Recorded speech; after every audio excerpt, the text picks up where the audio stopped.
साहेब बंदगी कबीर सो धन संचिए जो आगे को होए। शीस चढ़ाए गठरी जात न देखियो कोई। संत कबीर जी इस दोहे में मनुष्य को सच्चे धन की पहचान कराते हैं। सामान्य रूप से हम धन का अर्थ पैसा, संपत्ति, घर, जमीन और भौतिक सुख सुविधाओं से लगाते हैं। जीवन भर मनुष्य इन्हीं चीजों को इकट्ठा करने में लगा रहता है, यह सोचकर कि यही उसका सहारा है। लेकिन कबीर जी कहते हैं कि ऐसा धन इकट्ठा करने का क्या लाभ जो मृत्यु के बाद हमारे किसी काम न आए। कबीर सो धन संचिए जो आगे को होए। यहाँ आगे का अर्थ है मृत्यु के बाद, परलोक या आत्मिक यात्रा।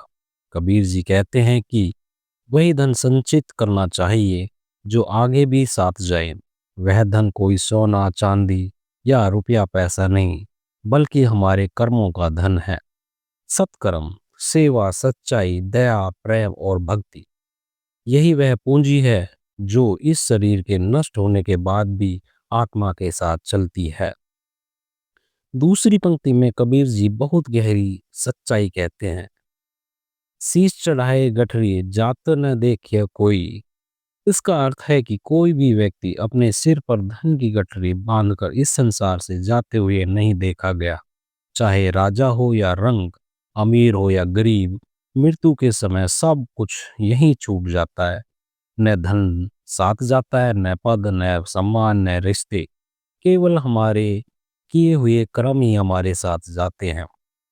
इस दोहे के माध्यम से कबीर जी हमें चेतावनी देते हैं कि यदि जीवन केवल संग्रह और स्वार्थ में बीत गया तो अंत में हाथ खाली रहेंगे।